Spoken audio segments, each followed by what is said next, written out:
ellas se casaron muy tarde, muy tarde. Y tuvieron relaciones muy tardías, es decir, estas relaciones famosas, ¿no? Concha Méndez con Manuel Antonio Aguirre no se conocen hasta el año, yo creo que el año 30, no, más tarde, el año 32 o 33. Con María Teresa León y Alberti no se conocen hasta el año 30. Maruja Mayor no conoce a nadie, se va haciendo, es maravillosa y estupenda, es decir, conoce a Miguel Hernández, pero no, es uno más.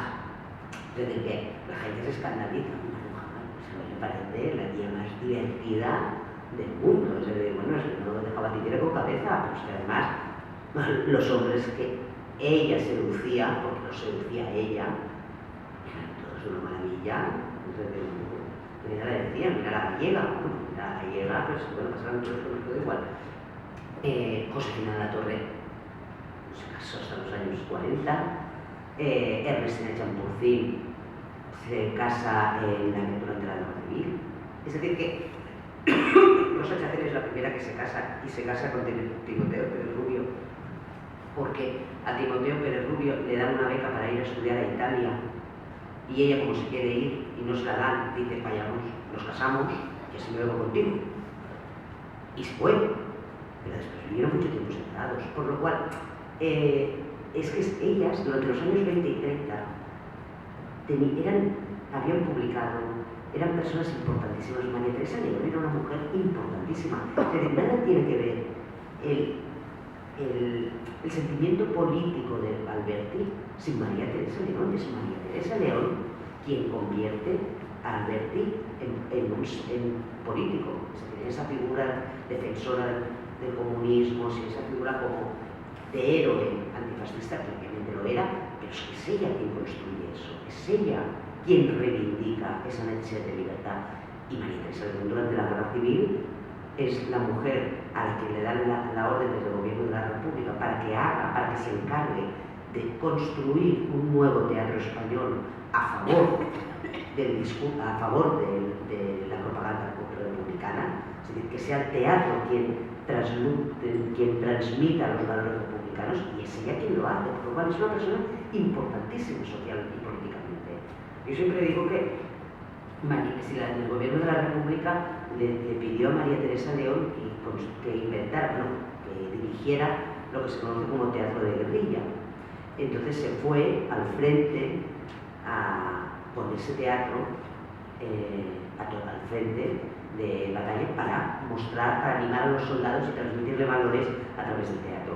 Que eso es algo que no se valora suficiente, porque mientras aquí el gobierno de la República hacía esto, años más tarde los americanos le mandaban a Marilyn Monroe. Por lo cual, es decir, esa mujer llevó a Shakespeare a las trincheras. Esa mujer salvó las meninas del Conde Orgaz, del Prado, acompañando el carro con estas obras hasta Valencia. En el exilio, ellas se ven obligadas, ante un núcleo familiar, no la mayoría sin hijos, pero ante un núcleo familiar, de hacer un paso para atrás. De hacer un paso para atrás consciente. ¿Por qué? Porque la mayoría de sus compañeros, por no decir todos, hablo de estas 8, yo no he podido hacer una investigación profunda de todas las demás, pero ellos entran en profunda depresión cuando están en el exilio. Pero profunda depresión, es decir, entran en una profunda tristeza, por lo cual ellas tienen que hacer cargo del día a día. Y ellas son las que tiran del cargo. Entonces, ellas son las que se ponen a trabajar, ellas son las que empiezan a trabajar como traductoras, como cronistas, como vendedoras de libros, como Concha Méndez, que vendía los libros que editaban en la imprenta casa por casa en Cuba.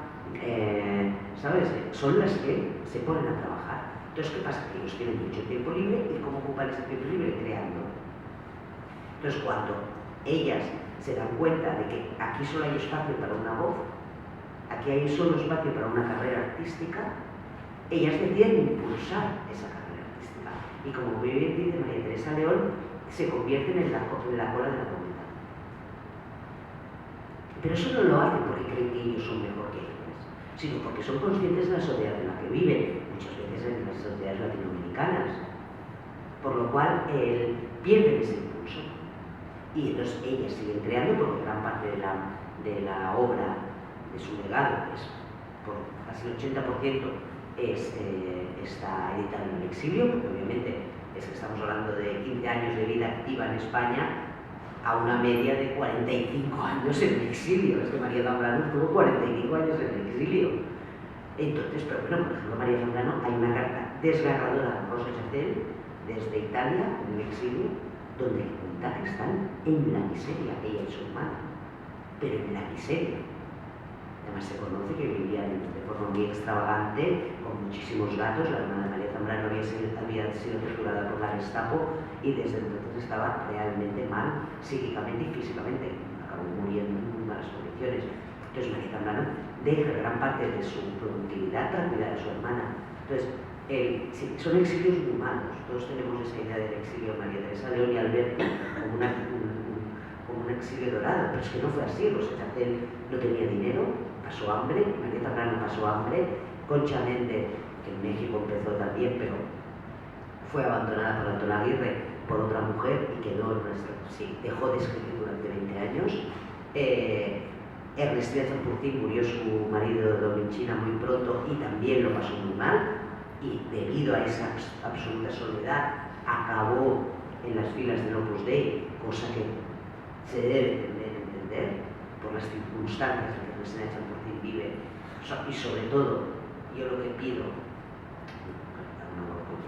lo que pido es que antes de juzgar a una poeta como Ernestina Champurtín por haber acabado en las filas del Opus Dei, más vale saber quién fue Ernestina Champurtín y quién es Ernestina Champurtín en los años 20 y 30, porque fue una mujer extraordinaria, moderna, transgresora, que hizo cosas por la libertad de la mujer que ninguna de sus compañeras se atrevió a hacer, como decir no publicar en ninguna revista ni en ningún periódico que no la incluyeran en la sección literaria.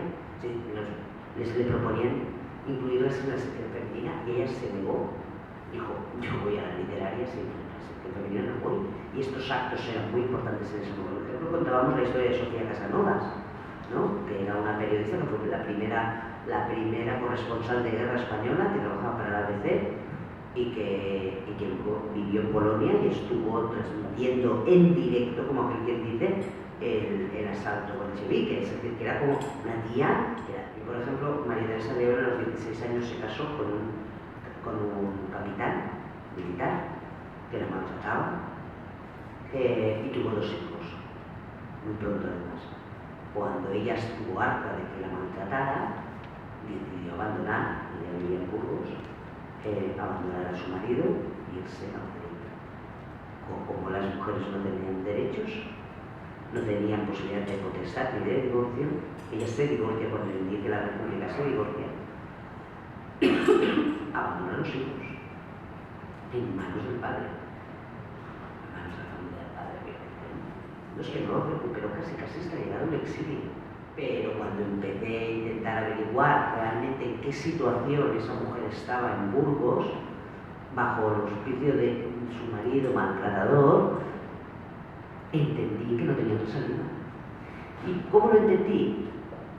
Entre otras muchas cosas lo entendí porque rescaté muchas historias de mujeres que no tuvieron, no estoy diciendo que estuviera bien, pero se sufrió muchísimo María Teresa León por ese abandono, pero es una circunstancia inevitable de supervivencia. Pero otras mujeres que habían vivido lo mismo habían renunciado a huir, y cuando hablabas con los hijos, te decían, a mi madre siempre la triste.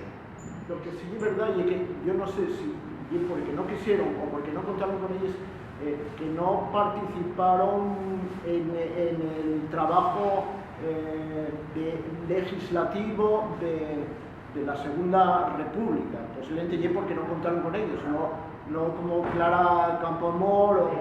A diferencia de la generación del 14, que son las mujeres de las que comentas, ¿no? Clara Campoamor, Victoria Kent, Margarita Negri, entre las dos, estas mujeres de la generación del 27 no tienen una presencia tan politizada. Es decir, ellas, por ejemplo, la mayoría de ellas no se consideran feministas cuando se les pregunta, ¿no? Se consideran femeninas. Esto es de María Zambrano, que me parece muy exquisito, ¿no? No es lo mismo, por lo cual ya están reivindicando también su género como algo incuestionable, ¿no? Pero no tienen una voluntad política, a menos de María Teresa León y María Zambrano, que desde el pensamiento crítico y filosófico sí que hace una reflexión sobre los derechos de la mujer, pero no entran en ese juego, diríamos, de leyes, primero porque es un trabajo que ya están liderando desde hace mucho tiempo María Remáez, Victoria en Campo Amor, Margarita Neri, cuidado, que no es que no haya políticas en esa generación, por ejemplo está una que por desgracia murió muy pronto, que es Hildegard Rodríguez, ¿no? Que era una figura que apuntaba maneras hasta que su madre decidió que no, y le dio un tiro y la mató a los 19 años, ¿no?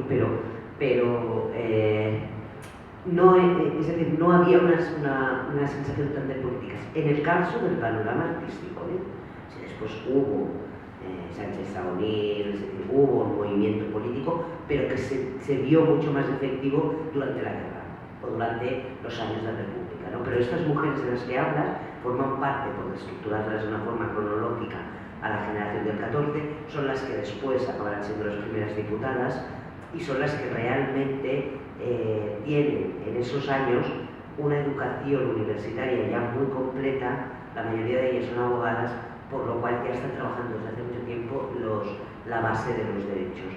Y ellas, en el caso de este grupo, muchas de ellas forman parte del Liceo Femenino, como os decía, que es donde se cuece toda esta legislación o propuesta de legislación, pero tienen conflictos generacionales, ¿no? Es muy divertido conversaciones en las que las jóvenes, por ejemplo, no están de acuerdo con planteamientos feministas de las mayores, porque justamente les chocan esto. Es decir, las jóvenes, las de la generación del 27, no están de acuerdo en tener que pedir permiso.